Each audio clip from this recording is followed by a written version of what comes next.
All right, guys. So every week we always start out with some type of review or something like that. So rather than do the review at the beginning, I'll do that in here in just a little bit. I'll do that here in just a little bit. But for now, let me introduce our guest this week. I'll do a brief introduction. So we've got a gentleman named Phil Hess. He's been married for 55 years. He's got three self confident children, and he's done all kinds of amazing things from running the not the whole Sears organization, but running a good chunk of it and helping some retail establishments, reach kind of the peak. And he's not responsible for the downfall. He switched a long time ago, got his MBA at 60, and is now an adjunct professor at different universities. And he recently released a book, so he's a published author now. Anyway, so accomplished, and he reached out to me recently and we exchanged a few messages. I said I would just love to have you on the podcast, so welcome to the Journey of a Christian Dad podcast. Phil Hess, we're so happy you're here with us. Thank you, Dan. It's really exciting for me to be with you and our audience today. So thank you so much for inviting me. Yeah, absolutely. So here's where the kind of review of the week comes in. And instead of it being in typical fashion, I'm going to read a letter to you, everybody. So it says, Dear Dan, let me introduce myself. I am Phil Hess, a friend of Tracy Jones, and her father was my mentor for 40 years. I'm a 76-year-old Christian dad and husband with three self confident grown children, and I've been married to my wonderful wife for 55 years. That being said, Christ is constantly giving me opportunities to help others. And when Tracy told me about your podcasts, I immediately opened and started listening. I was drawn to your message and its honest and open style. I am still learning how to be a follower of Christ, and he teaches me every day. The one thing I have learned is that I'm constantly being presented with ways to help others. I'm still struggling to get it right, and God knows all my faults, but some days I am able to help others in ways I never thought possible. I am sure my children would roll their eyes if they knew I was writing you, because I have made my mistakes as a parent. Attached is a quick list of my greatest accomplishments, which I did for the first time after hearing your last two podcasts. Uh, Guys, you may remember I've encouraged some people to write down your greatest accomplishments, and it was just awesome that Phil jumped into it right away. The greatest accomplishments will tell my story, and you've got some really cool ones. Hope to hear from you if you have any interest in talking to me. Blessings to you and your ministry. Phil Hess, MBA. So, Phil, welcome. That was like the coolest thing. And couple takeaways. One I had was I love how you heard about a message, thought you'll check it out, and just did so immediately, listened to multiple podcasts, and then you heard a challenge in there and you said, that one's for me. And you did it immediately right away. And then you sent me a list of your greatest accomplishments. I'm like, holy cow, this guy is an action taker. I love people that not only do they study and learn and think about things, but I love that you actually did something immediately. And that's a lesson that is so encouraging. And if you implement right away, it's amazing what can happen. So thank you. That was just such a gift to bring all that to me in an email immediately. I'm like, I'm just overjoyed to hear people hearing something and doing something with it right away. So thank you, Phil. Oh, you're welcome. And actually, I love your challenges. I mean, I've listened to several of your challenges, and for whatever reason, this one spoke to me right away. And uh, I'm one that tries to get people to go and think about how they're special. And because everyone experiences life differently, and we're all miracles of God. And as I've worked with people and coached them and helped them along their career, I try to do that myself. And when you gave me the challenge, I haven't done that for a while. And you said to do it in 7 minutes. And I know some people would go and take a day or two and think about it and rehash it. And I did change the order after I was done, but I sat down immediately and just started writing them down. And it made me feel good. It really made me feel good. And I shared it with my wife. And she said, yeah, I agree with what you put down. And it's good for us to go and think about where we've been and what we've done, and how we can go forward. And that was a great challenge for me. It was a great challenge. So Cool. Well, that's awesome that that would give you that joy and happiness and kind of feeling of refreshment after you're finished, because that's what the intention is. yeah, yeah. Well, you succeeded for me anyhow. So Yes, yes. On the opposite, I've had some guys say, "Hey, I only got 7 or 13," or and then it got tough. And about 13 is where I started having challenges when I was writing it, because I'm like, how do I get some other big accomplishments as big as these first 13 that were easy to write down? And well, you have to live till you're in your 70s to go and get the other. well, then at about the 13th, you're like, well, wait, I've only got 7 left to write down. Right, Like, I right, got to make these good. Like, right, I've only got right. 7 left. Yeah, And yeah, so in the assignment of writing 20, I'm like, write down 23 if you want. Don't let the limit you. You know, just right. the point is to write. And some guys go, well, really, I only have 13 or I only have 10. And then they immediately say, wow, wow, I've lived so many Yeah, years and I've wasted some time and I haven't had a purpose and direction. I haven't been going after anything.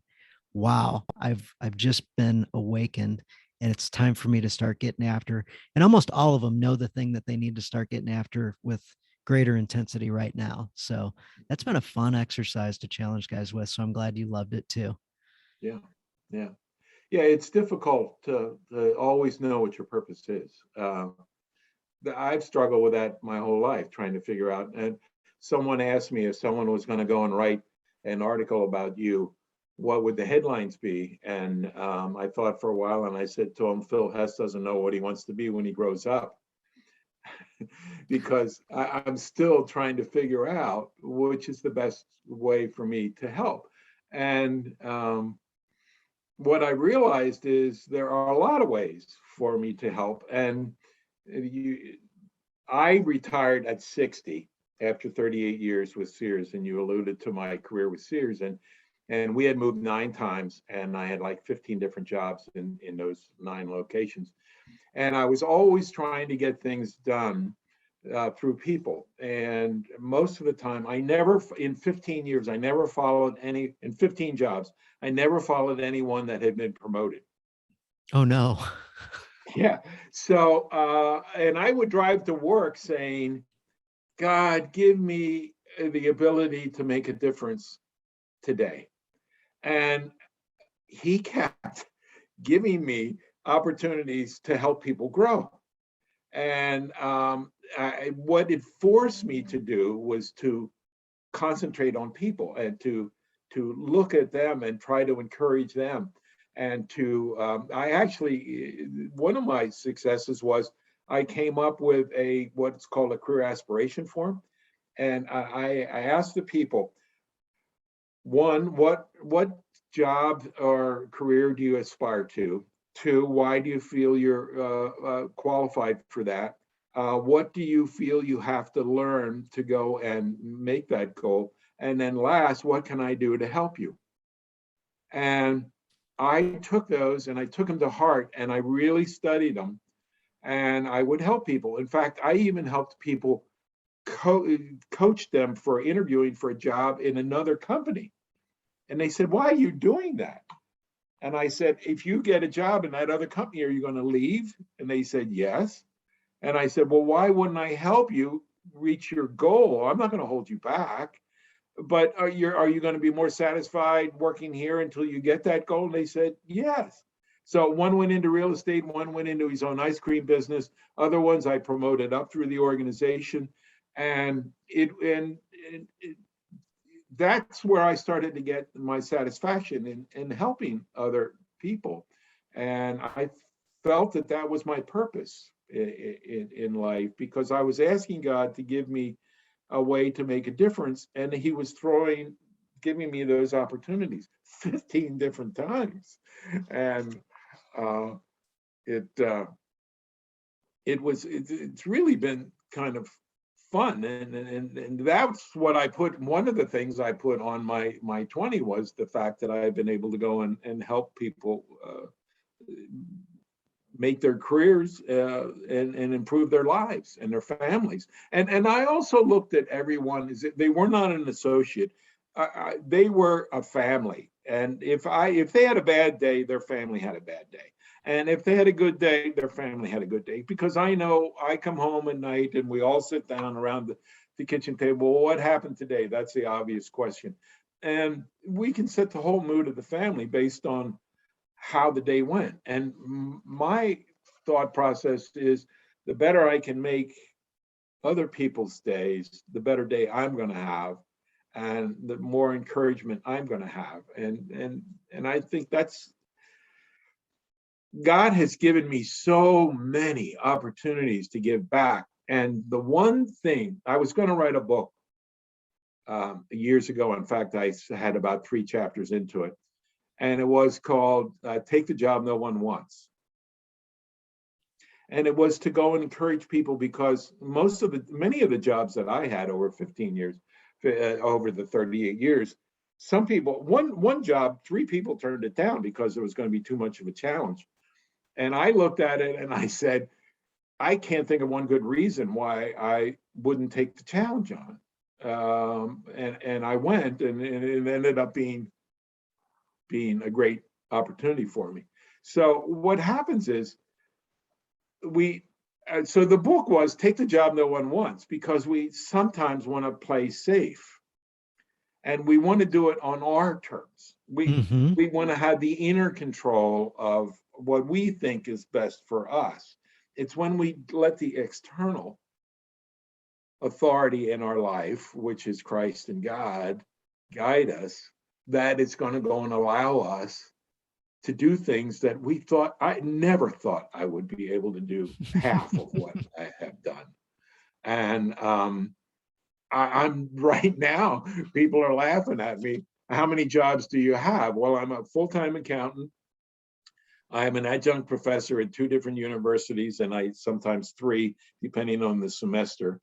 I'm a pulpit supply preacher, which is permanently assigned to a church for the last 2 years. I just published my first book called Ask Me Anything, which helps people do interviews. And I'm trying to go and open up my Upward Career Counseling, which is mentoring people to go and get jobs and careers and through the interview process to go and better themselves. And so they say, well, what do you do on Saturday? And I said, well, my wife is going and asked me, can I find another part-time job for Saturday?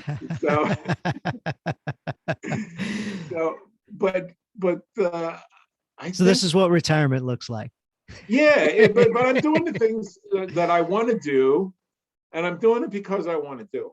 Yes. And I work a lot. I'm always busy, and I decided that I'm not going to go and be a weatherman. And every time I would call my mother or my father, I'd say, well, how are things going? Well, as good as can be expected, and it's going to rain today. And I thought, well, that was great, but I want to talk about more.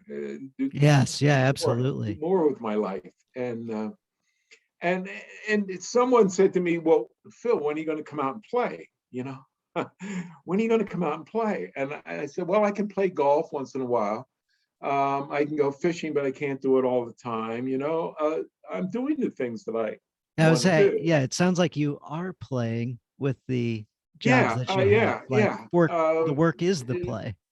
Creating, writing, and my wife said, if you could go back to your high school reunion and tell some of your teachers or your classmates that you wrote a book. Here's the guy who was really challenged in high school because of a learning disability, which back in my days, no one diagnosed it. And so I overcame it as I went through life. And that's why. Can you share your learning disability? Yeah. And what challenges that caused you earlier in life while you were, in the formal school system at a younger age?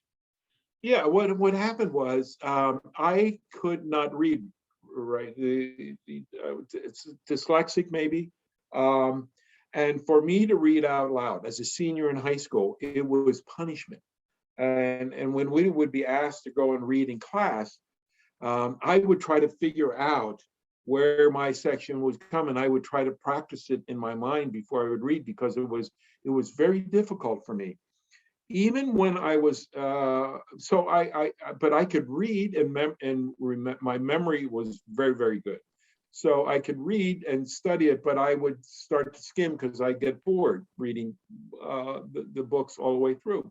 So what happened was I got into college, and I had a tough time because I was a biology major, and I changed careers because of covalent chemistry, and became a business economics major at that point. And I was surviving and getting through, but I had a tough semester. And that's when I said, okay, I got to get on a schedule. God, help me. God, give me what I need. And I got on a schedule. I ate 3 meals. I got up in the morning. I did my studies. I exercised every 2 days. I went to church on Sunday. And that's where I met my wife. We met at the dining hall because we had assigned seats.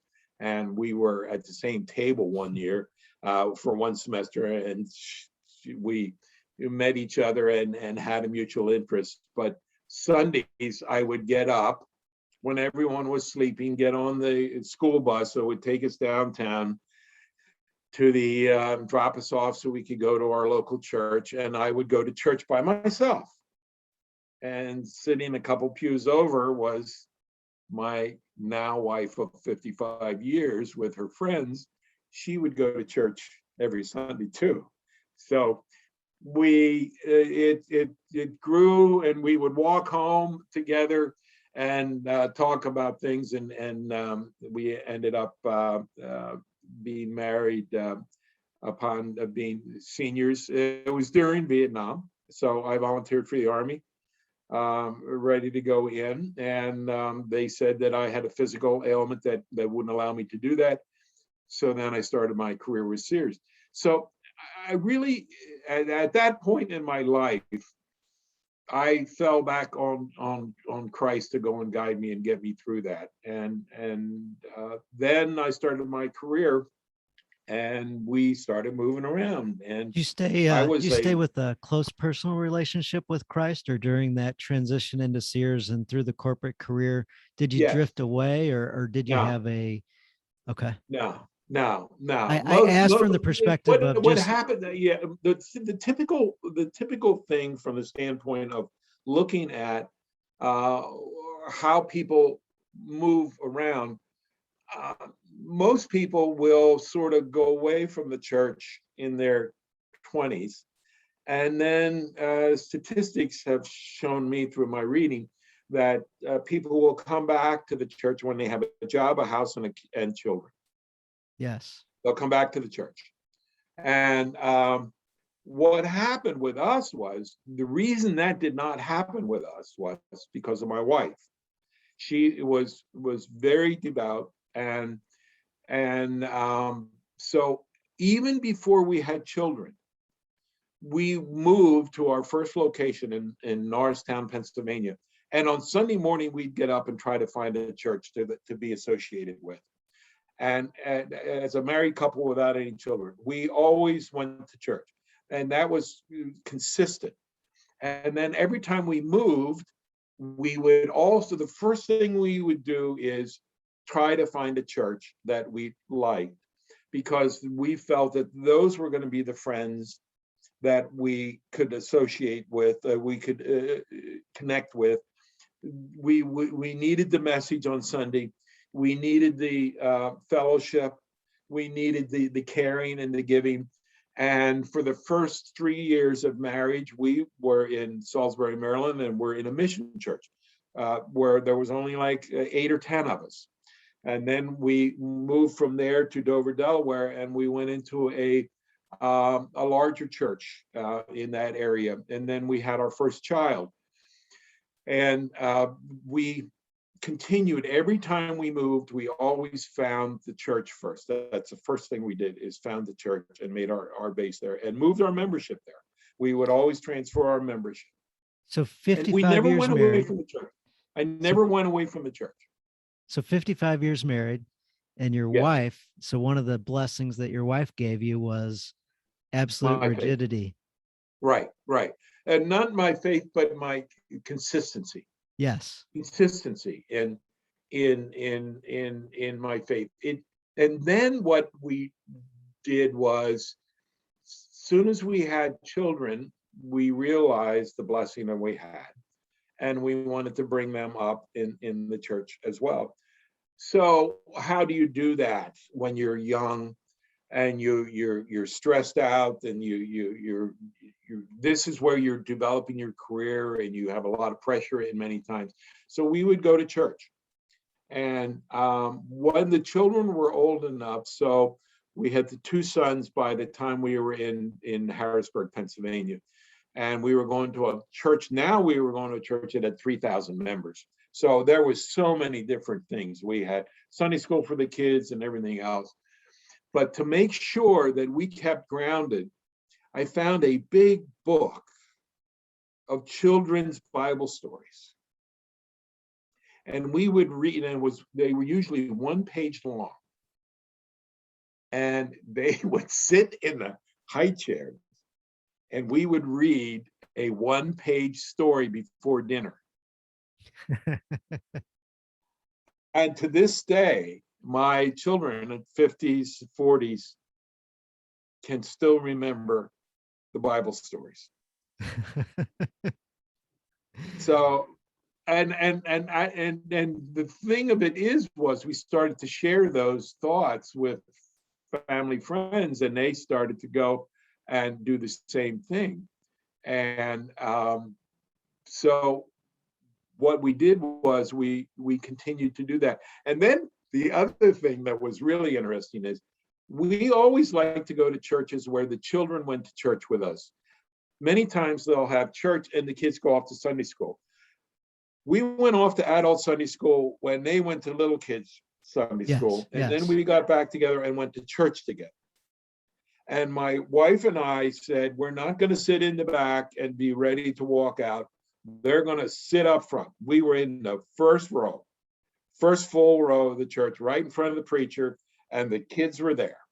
And they sat there and had to behave and listen. I sat on one end of the 2 or 3, it ended up being 3 children, and my wife on the other, so that they would pay attention. And they had their little coloring books and everything else, but they were always right up front. So let's stop on that one for just a second.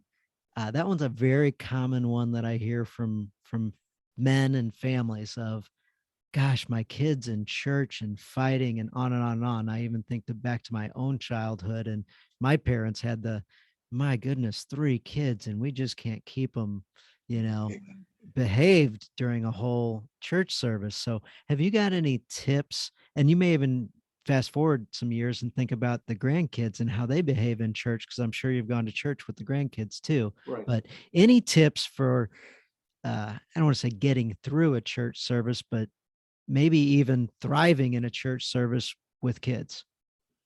Well, we get them right up front. So they're right. We didn't hide in the back. I heard that. I didn't want the guys to miss that. So I heard that. That's something my family couldn't does. sneak out. We couldn't sneak out the back and go into the glass. Some churches had glass windows where you could take your child in there and you could still hear it through the thing. No. We didn't go to the balcony when some churches had balconies, and so we went right down front. We were right there. There was no one between us and the minister. There was no one between us and the choir. There was no one between anything going on. So it was a production for them. My friend Jeremy's got a large family. He's 2 sections over in the church, and he sits right in the front row. And that was one of his, I'm like, why do you sit in the front row? He's like, for a number of different purposes, but if my kids are on display in the front row, they behave. And I was like, how's that work for you? He goes, well, they don't behave 100%. Don't get me wrong. Yeah. Oh, yeah. He's like, there's a lot of shenanigans happening. I'm like, well, I don't see it from where I'm sitting. He goes, you should sit behind us some weeks. Yeah. Oh, yeah. So No, the kids happens. that you think are perfect, well, they're not perfect either. No, no, But no. sitting in the So front row, I do think that at least for me yeah, helps me stay more engaged and paying attention. But I also think it helps the children be more engaged and paying attention, because when you're front row at a concert, you're paying more attention and you're more right. locked in, and it's a closer experience. So for those of you back row folks, I think there's extreme benefit to being in the front row. Yeah, yeah, And yeah. a life So lesson there too. If you're in the front row, your kids will be in the front row. If your kids are in the front row, normally you're way more engaged. Think about the times where you're in class and you're in the back row. What were you doing? What were you thinking? Who were you looking at? I was looking at the person next to me, or I was looking down at my desk drawing something. I wasn't yeah, engaged in the material. But buddy of mine got to be close with Gary Keller, owner of Keller Williams, or starter and inventor of Keller Williams. And he's like, every time I'm in his class, I get there 30 minutes early and I sit there all by myself. Nobody's in the room. I make for sure that I'm front row, because there's no possible way I'm going to waste time not learning as much as I can from this guy. I'm not going to be late, blah, blah, blah. But the point is, when you make it important and you do right. things such as sitting towards the front, there's some importance to that. And you just take in so much more when you're locked in and engaged, and you get there's a reason why concert tickets and stuff cost 5, 6, 10 times more to be down low and in front. Yeah. Well, they say if you want and I tell my grandkids this, I said, if you want to go and get the most out of your class, be the front row right, from the standpoint of the professor, because The they teacher looks usually that the way more professor's often. on the right hand side, and he's going to go and look at you. And I said, and if you want to get through the class, you read the summary of the chapter. If you read the summary of the chapter and you have an idea of what we're going to talk about, it's unbelievable what you'll get out of the class. And So on and Sundays, I get a hold of, the material, yeah, read through it. And then when it's, whatever happens on the service, I'm mhm, already, locked in and like, oh, cool. The preacher took it in a different direction than I was thinking he was going to go. But how cool to contemplate this concept when I've already been ruminating over here with this other one. right, Anyway, it just helps me so much get more out of the sermons than, right, without having any clue what's coming. yeah, yeah, yeah. It's now I've done over 460 messages, and I've never repeated one. The liturgy repeats every 3 years, Yeah. Yep. and I have never ever pulled out my first one. So if I ever write another book, I have 460 different messages. But 460 chapters. yeah, and someone said to me, "Oh, that must be a great job because after 3 years, you just pull out what you did the year Yeah. before." And I've caught some preachers or ministers doing that, and I look at it from the standpoint, I'm a different person than I was 3 years ago when I Yeah. did that. And the world is different than it was. And when I sit down to write my message, it is just unbelievable the things that will pop up and become visible to me. Or Yeah, it's tomorrow, amazing. It's amazing how things just reveal yeah, themselves. I yeah, don't like, where'd this and I come think, from? and my wife says, she says, I'm amazed that you can come up with a new message every week. And I read the scriptures on Sunday. I think about it all week, and I observe the world going around me based on that message. And then I go and sit down on Thursday or Friday and write it, and then redo it again on Saturday, and then I get up really early on Sunday and pray about it and go over it again, and we'll revise it, and then present it. And it is totally amazing as to how I think, and maybe I'm being, that Christ speaks to me, and God speaks to me in the Word. I was talking to And my friend Travis because today. I let myself be open. And that's Yes. why when I went to write the book, Take the Job No One Wants, so many times we want to do it our way, and we have to let go. And I retired when I first retired, I told my boss I was retiring, and I said, "But I got to tell you this story." And so everyone's heard the story about the man who there was a flood coming through town, and the fire truck goes by and says, "Get out." And he said, Great, "No, no, great, no, great God will story. save Great. me." Yeah. Tell And it, it tell goes it. all the way up to the end. Well, I had that dream. I had that dream the night before I had decided to retire. Now, I have not thought about that dream for 15, 20 years. That story. I got up the next morning, and I said to my wife, "I'm retiring." And she said, "Why?" "Because God said to me during the night, you have a retirement package, you have an incentive, you have your stock options. What more do you want? Retire and move on." I truly believe that the reason I heard that joke in my dreams, because God was telling me, "Phil, what more do you want? It's time to move on." God, I prayed to you. I prayed to you to save me, to save me. I sent the Yeah, boat. yeah. God, I sent the helicopter. yeah, I gave you a boat, I gave you a fire truck, a Why'd you boat, let a me drown? helicopter. Yeah. So if no one has heard, if you haven't heard that story, it's really kind of funny, but yeah, it came to me during the night, and I told my boss that, my regional vice president. I said, "Well, I'm going to retire because of this joke." And I tell him the joke about God said, "I sent you all these things. What more do you want?" And he said, "You're the first one that's ever retired because of a joke." So, and Absolutely. but it's and the thing of it is, take the job no one wants. I was holding this book was only done because a Christian group that I'm with, we were talking about our purpose and what we had to do.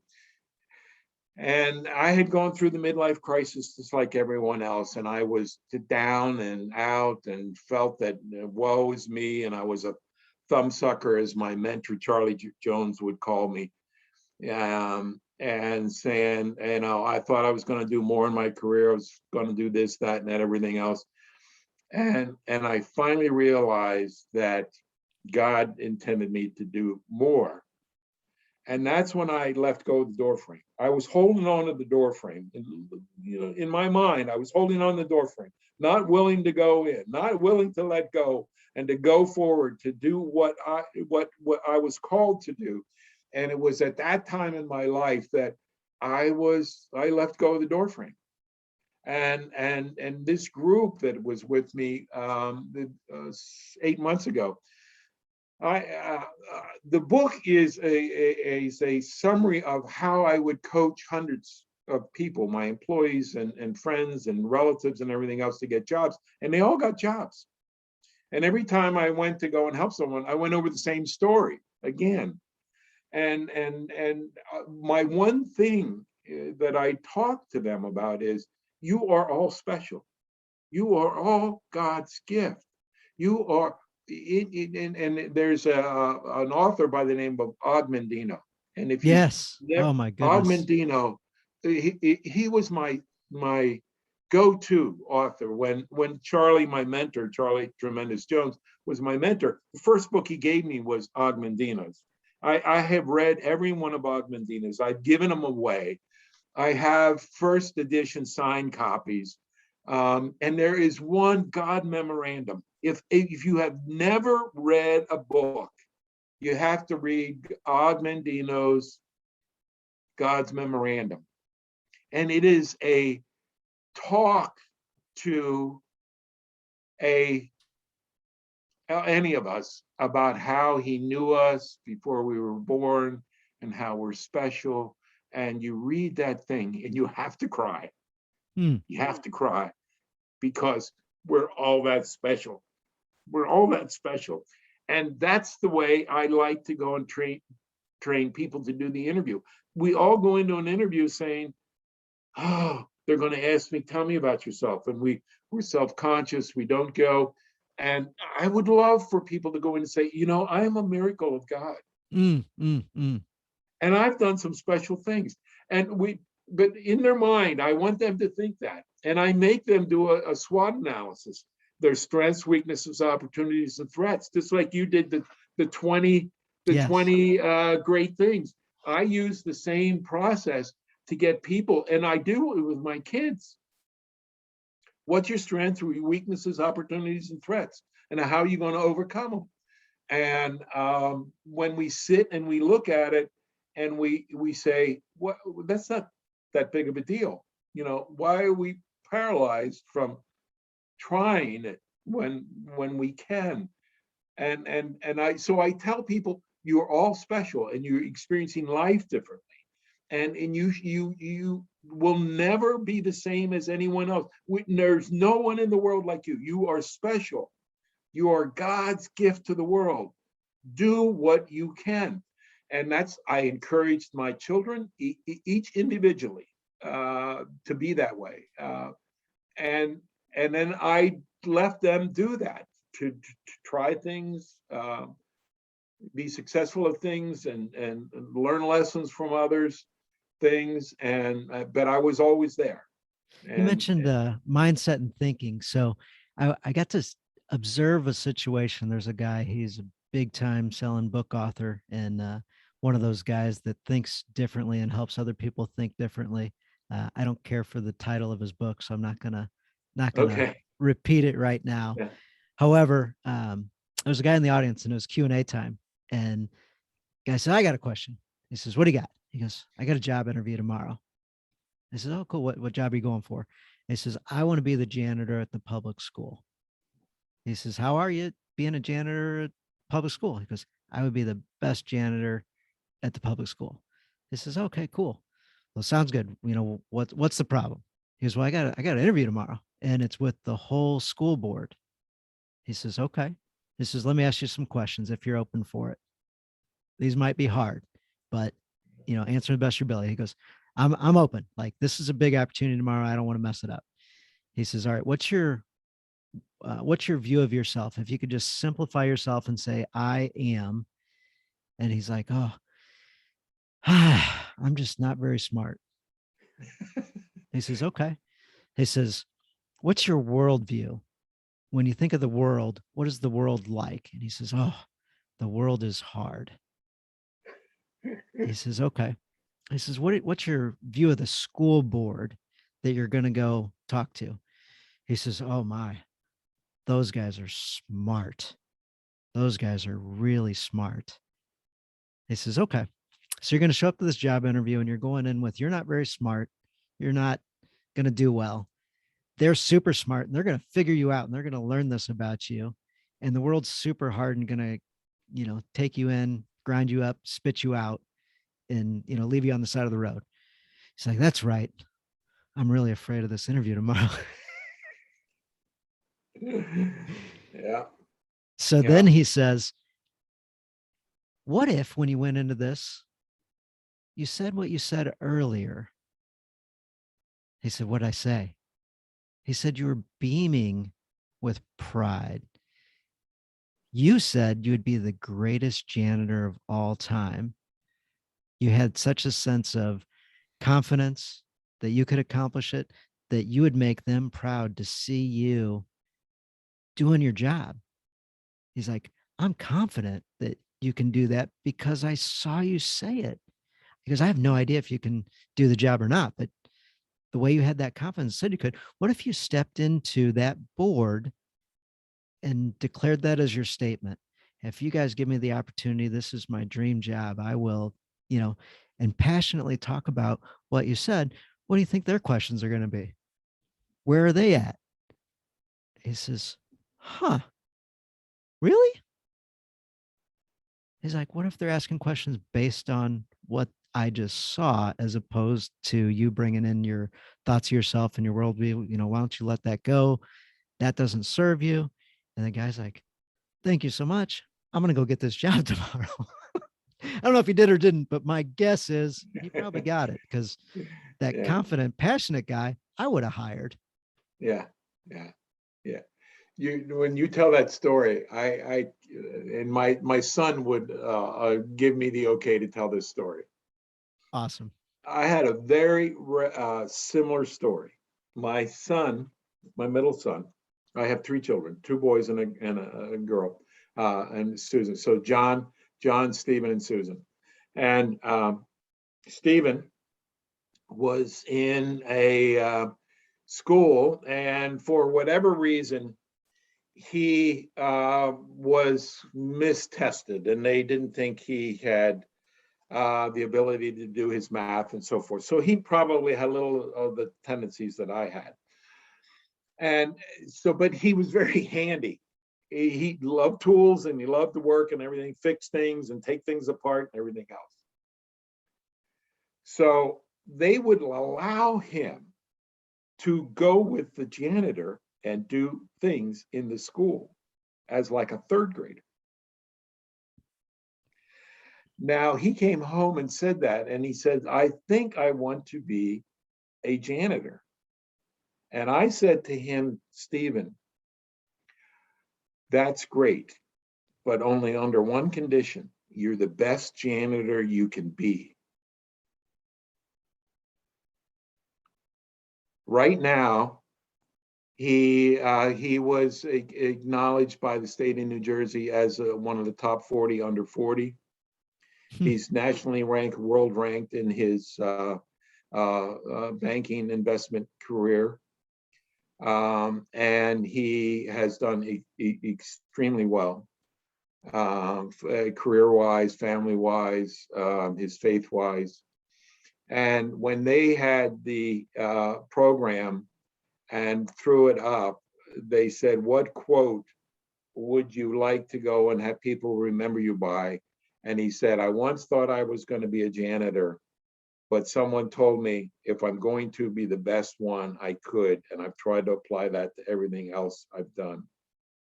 That's awesome. So we don't know when we say those little things that how it's going to affect people in the future.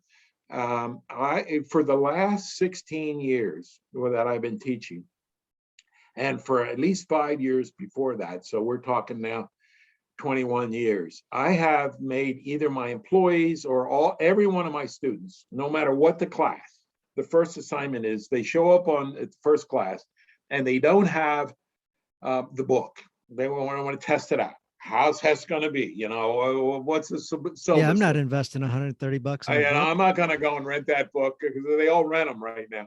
So the first assignment is they have to go and read the book called The Common Denominator of Success by Albert Gray. And it's you can get it through Tremendous Life Books, which is Charlie Tremendous Jones's thing for like $1.25. I have them laying all around. I carry them with me. And I have the little Bibles and the Common Denominator of Success, and I hand them out to people. And it's by Albert Gray, Gray. And you can go into Google it, and it comes up as a speech that he gave an insurance convention in the 1940s. Now, it's not inclusive language because it was all men at that time. Right, right. So Charlie has upgraded it to be an inclusive language. But Albert Gray's thing was the common denominator of success. And he goes through his research. And the common denominator of success is successful people do what unsuccessful people don't want to do. Yes. And they do it with a purpose. I make every one of my students do it. And I say, do you understand it? What is it? Do you understand it? And how can it be applied to the class? Mm-hmm. So then we talk about it in the second class. And I say, okay, now we all know how you get the A. Yes, absolutely. So it's funny you mentioned that local guy, Mike Matheny, used to coach the Cardinals. He said, everybody always asked him, how do I get my kid to be a major leaguer? And he said, well, the simple answer is what you just said, having them be willing to do something that somebody else won't. And he goes, thing is, most of the guys that are going for the major leagues are all similarly physical ability. They're all kind of willing to do quite a bit. He goes, the additional thing that I think actually gets you to the major leagues is being willing to not do the things that other guys do. Right. So the bad habits, I'll use alcohol as an easy example, overindulging and staying out too late and things like that. So many a ball player has missed the team meeting, and that was the end of the career for them type thing. I got Yeah. another guy just like you, similar ability.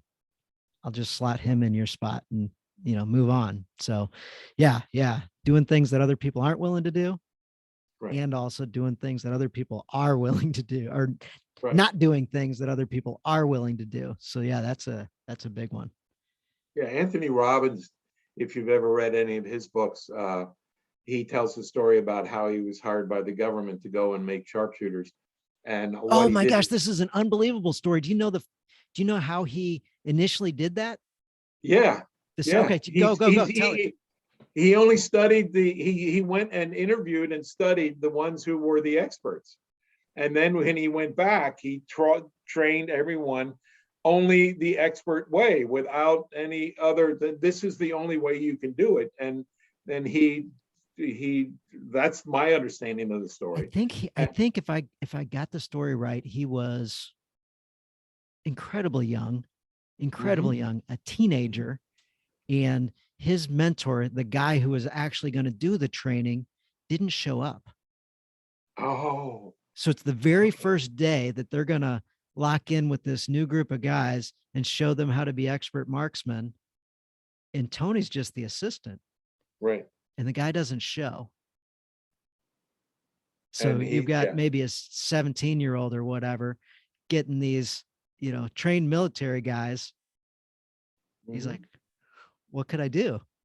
Yeah. We had a Yeah. mission, we had a paycheck, we had a job to accomplish. And so he stepped up and did it. And the drill he did that particular day was he had him shoot at the target from some ridiculous, like 5 feet away. And they're like, come on now, we can hit that. He goes, well, do it. Like, I'm running the show, so do it. Right. All right, how about 10 feet away? How about 15 feet away? How about 25 feet away? And they kept going back and back and back, and they kept hitting the bullseye. He's like, all right, perfect. We're all expert marksmen from the designated range that they wanted us to accomplish. And we did it in one day Yeah. Yeah. Yeah. Yeah. versus weeks and months. Right. Right. Yeah. I said, this guy's Yeah. okay. We're going to bring him back. Yeah. Yeah. This is just an Yeah. unbelievable story. Yeah. And that's probably what started his whole career then. Of Yeah, that was one of the things that he, by getting the confidence of nailing that one little assignment and having the courage to follow through instead of run away, what he wanted to yeah. do. Yeah. Take the job no one wants. Yeah, absolutely. For sure. Oh my So goodness. so that's that's so it's getting back to our Christian faith as we went and continued to move.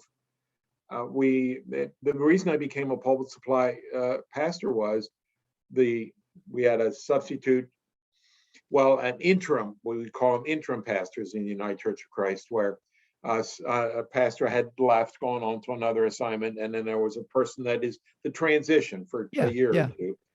And he was a little older, and he said, I don't relate well to kids, so I really don't want to do the confirmation class.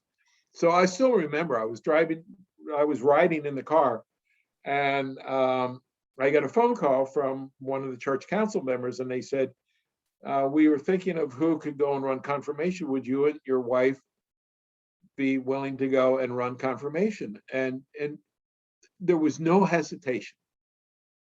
I said, sure, I'd love to do that. And I was not a great confirmand when I went through it the first time. In fact, my one buddy and I, we used to always be called on or to straighten out and stop. So I still remember it. And so I said, sure. So we did it, the confirmation, for about 2 or 3 years. And then that minister moved on, and there was another interim came in. And that morning of Confirmation Sunday, during the week, she had an infection and she had to have an infusion of her treatment at 10 o'clock every day for 2 weeks straight. Had to be right at then. It was very, very serious. So she said, I can't come to the service. So she says to me, you know the kids better than I do. Would you do the service? And I said, sure. And I could have said, no, I can't. Could someone else and everything else? And so I did the service, and the associate minister was there to go and actually do the confirmation process with the students. And afterwards, I said to her, I said, how did the service go? And she said, oh, you were great. And I said, would you mind if I could do that for other churches?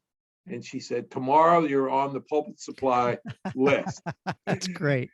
So, and I think back, and in my younger years, I would hesitate and I would hold back, and I was not Guys, are you comfortable. listening? Guys, are you listening? And Guys, I are was you listening?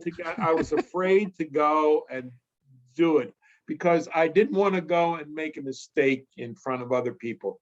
And getting back to my reading, now I can read in front of a group with no problems. I mean, I write. I'm a prolific writer now, but in high school I couldn't read out loud. When in my 50s, I'd be in a Bible study class, and my wife would always cover for me. And can anyone read? She'd say, I'll do it. And if they were going around the room, I would still be going down trying to figure out what verses I was. And it was only because I was forced to read my scriptures and my messages in front of groups that now it's not a problem for me. I overcame my shortcoming. But if I Earlier, you would talked have, about risk yeah, and if I taking would have risks and not that kind of done thing. that, I'd still be fumbling around reading out loud. And now I have a library that I have hundreds of books that I want to read, that I've read and I've gone through, and I'm a prolific reader and writer now, and that was not what I was when I was younger, and even in college. I went back to get my MBA, and when I was 55, I started. It took me 5 years, and I received my MBA 30 days after I retired from Sears. And so what did I need an MBA for at 60? Mm-hmm. Well, I had a lot more to do in my life. I mean, and that gave me the credentials to go, and my college professor hired me as an accountant. The college and ended up saying, with your work background and your experience, and I ended up being number one in my class. Oh, wow. And the first time I graduated, I was in the bottom portion of my class. How redeeming. So, yeah, and so they asked me to be a professor, and I'm saying, what if I hadn't done that? I mean, would I have been as happy as I am with myself now? Would I have been I able can to see touch? pure joy. You're just a Would I joyous have been guy. able to go and help people? Maybe I would be able to help people to go and teach them how to go and put a roof on or stuff like that. Because I still, my father was a finished carpenter. He made cabinets and stuff like that. My grandfather was a farmer who turned into a rough carpenter, framing and everything else. I have all their tools. I like to do woodworking. And I teach my daughter at 42 has a tool belt, and if anything breaks in her friends, she shows up and fixes it. Nice. And they laugh about her having her tool belt. But so I can impart that. But if I was always afraid to go and do what I think God has called me to do, then I think I would have really missed out a lot in my life. And I make mistakes every day. I'm making mistakes now, even with my kids, and they're grown. They're 50s, and one will turn 50 in February, and one's 53. And I still upset them. I still make mistakes. So couple things right there. So Richard Branson, Yeah, Richard yeah, Branson, he's got a yeah, quote that stuck with me for a long time. And it's, if there's a great opportunity, say yes, and right, then yeah, figure it out later. So right, that's what I hear you saying is, yeah, if it's an opportunity, if it's a direction you should go, but fear's in your way, say yes anyway, and then figure it out later. Rally the troops around you, study, learn, but say yes, and then figure it right, out later. And then I also just heard you talk about making mistakes with your kids and engaging. So often dads say, or think, they might not say it out loud, but they think, I might mess that up. I don't quite know how to handle this one. I'm going to be over on the sidelines and sit this one out. And if you do that yeah, too often, somebody else is guiding and leading your family. So I encourage you to step into those situations and start the learning process. And what Phil did when he wrote the 20 greatest accomplishments is the doing part. And so some of the greatest learning you'll get is from the doing part. And next level learning is we're doing the teaching part. So when you're mhm, on the advising and teaching and coaching and mentoring and helping somebody else with a concept, you actually learn more than when you're initially studying it.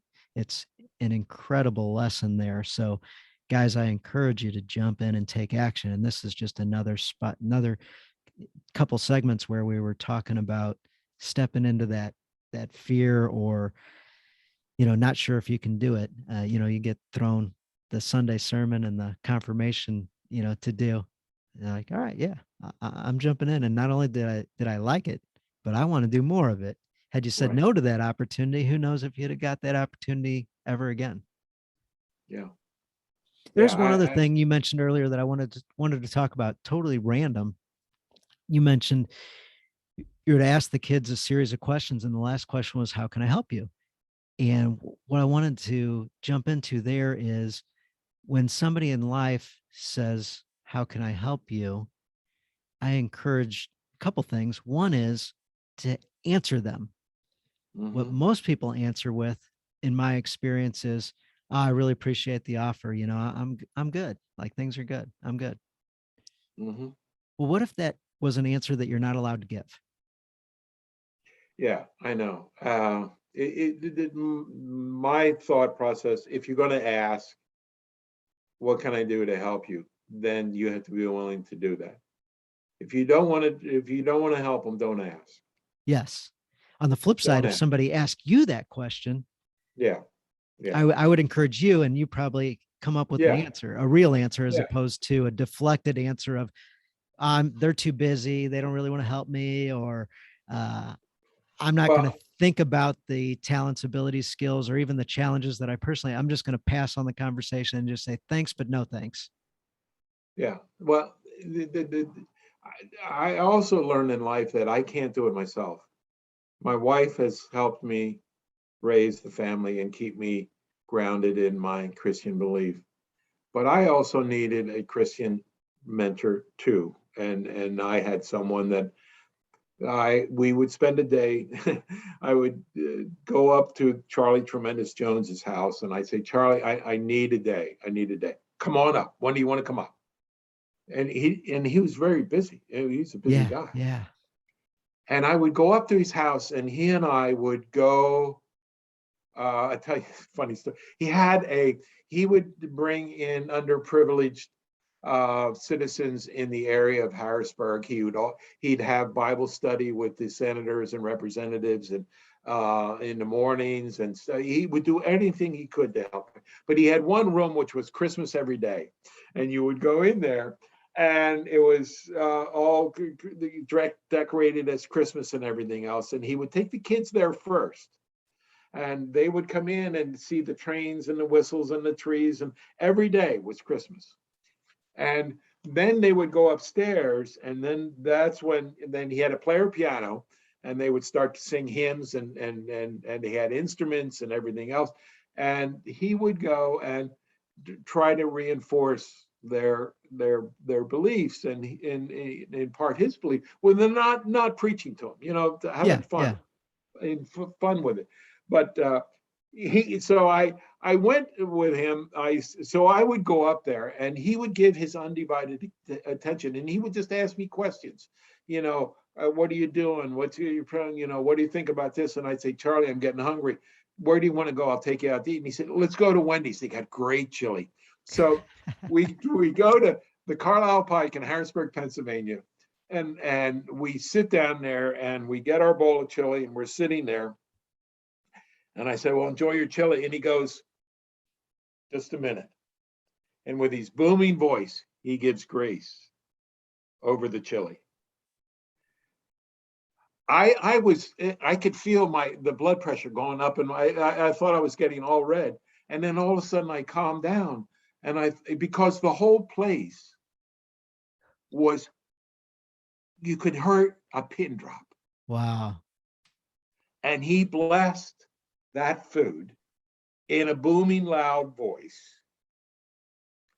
And everyone respected him, knew what he was doing, heard the word of God.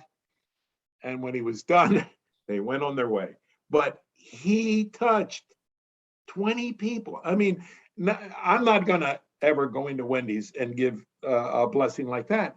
But he stood up and did things that other people would never even put in their toolbox, in their wheelhouse, wouldn't even Right. think of doing.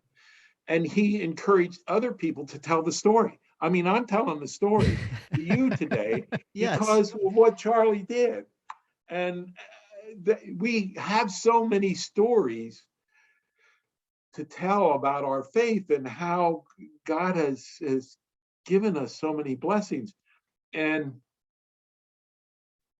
we all get, why me? Why this? Why that?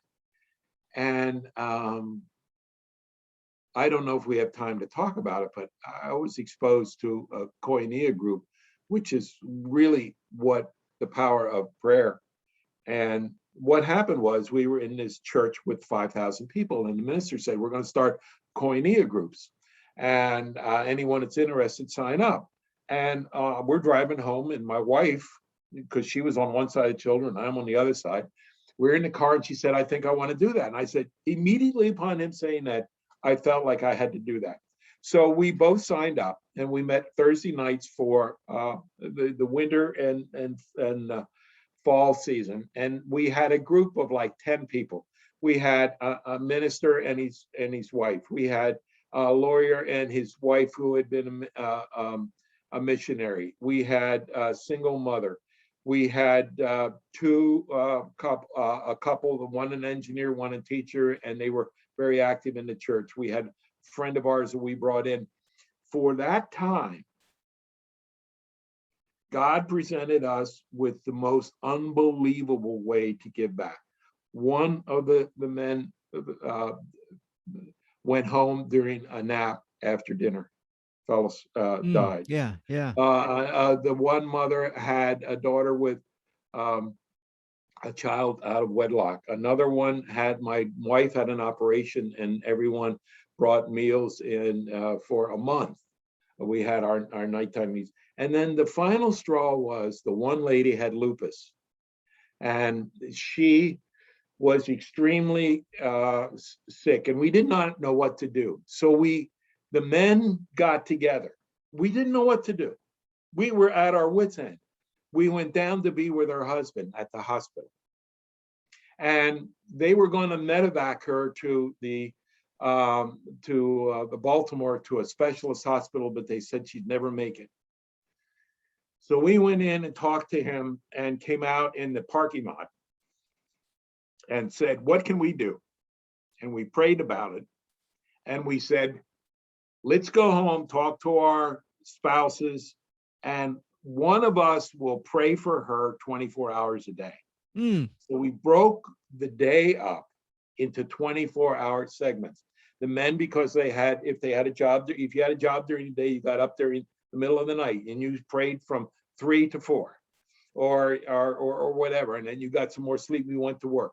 We started praying for her Thursday night before Good Friday. She made it through Good Friday. She made it through Saturday. She made it through Easter. We told the story at the church. They told their friends when they called out. By the next week, we had thousands of people praying for her. She's still, she survived, she's alive and living a fruitful life. That's And awesome. I am saying, God put me in that group Thursday night. How can I commit to Thursday night for 2 hours every week? It's a babysitter. It's why? And after that was over, I can tell that story, the power of prayer and dedication to what God puts us to, and say, I saw a miracle. I saw a miracle. That And was great.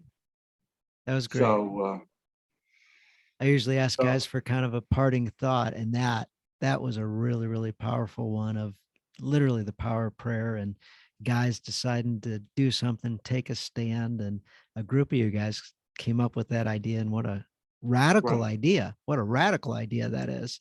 24 right, hours. Who wants to wake up at 3 o'clock in the morning, right. and blah, blah, blah. But man, I applaud you. That is so cool. And to hear that story is amazing.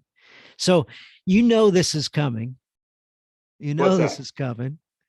At the end, we always finish off with a challenge. And I always ask our guest, and I always have a backup or generally have a backup just in case our guest doesn't come up with something. So, Phil, have you got a challenge to give to the guys so they can hear something and then do something this week before next week's episode comes out?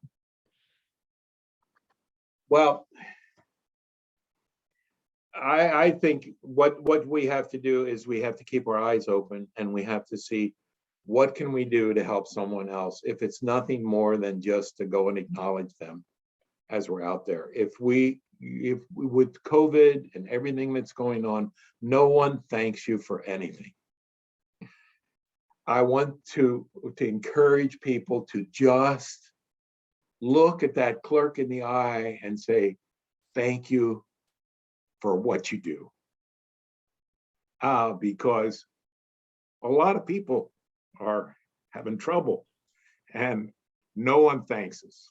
And I think God is asking us to go and be able to go and be active participants in recognizing the value of people, because everyone is special. And how are we going to recognize that each one of us is a special gift, is a miracle from God?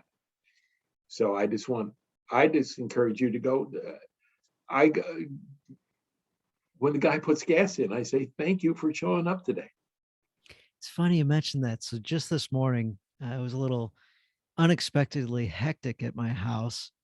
I'd sent a text to my friend Travis. He's going through a few things, and I just wanted to help him through that. And I'm leaving the house, and a service guy pulls up. I had forgotten or didn't know or what have you, but my wife was home, and he was going to clean her fireplace for us. And I'm trying to leave, and he pulls up at the same time, and the garage door's open, and I'll jump out. And so I'm like, hey, why don't you come on in? Well, I'll take you through the garage door side. And I say, hey, by the way, what's your name?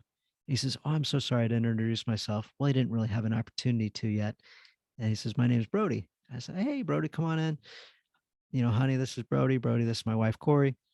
And as he's doing his thing, the dogs are barking. It's just crazy. And finally everything settles down, and I listen to the situation, assess that everything seems fine. And the guy seemed like he's just a pro at what he does. And before I left, I said, hey, I just want to thank you. Like, Yeah. you haven't even done anything yet. However, you are a pro at what you do. I can tell your skill level is unsurpassed in your industry. And I just want to thank you. I appreciate a guy like you putting all that effort and energy into being as good as you are. And I'm so thankful I can leave my home knowing that it's in great hands, and my fireplace is going to be, way better than I would have expected it because of you. So thank you. He looks at me and goes, well, I don't know about all that. I'm like, well, I do. Thanks so much. Yeah, yeah, And yeah. that guy just stopped, and he was glowing, and I didn't have an ulterior motive. However, I know that guy's going to give 110% while I'm gone, Yeah. but that wasn't the motive. The motive was just to start his day off right and acknowledge the fact that he's doing, granted, we're paying for the service, but at the same time, you know, I didn't want to treat him like a transactional type person. I might not Yeah. ever see the guy again, but the rest of the day and the rest of his customers are probably going to be blessed because he's going to be in a much better mood going forward. So, but that's a fantastic challenge. And if you haven't set that up, oh, and my wife sent me a text while we were, and she's like, "Oh, the fireplace is great. Everything's wonderful." But that wasn't the motive. The motive was Yeah, purely to acknowledge him as a person. So getting his yeah. name, and then also in this case, thanking him for a service that he hadn't done, but I knew he was going to do it at a high level and skillful. So absolutely love the challenge. So look for ways, guys, this week where everybody you engage with, you can treat them as a person. And if you can find a way to force yourself to come up with something to be grateful for. So in this case, I couldn't uh, thank that guy for a job well done. He hadn't even started yet, but I recognized, his skill level, and I found a way to compliment him and appreciate him before I left the door. And so that was really, really cool. I could have just said, "Yeah, there's the house," and took off because I needed to get to my first appointment. But anyway, so awesome challenge. That is so great. And I love the fact that you're a doer. I love the fact that, and a teacher and sharer and giver and just looking out to lift others up and help them. You truly do have a hand out to help them up. And that's just the coolest thing to find guys like you who are looking out for others. And I appreciate the time you spent with us today. And hopefully, guys, you took a lot of nuggets out of this one because I loved the direction that we took it and the way that Phil was able to share his life experience with us. So thank you, Phil. Thank you.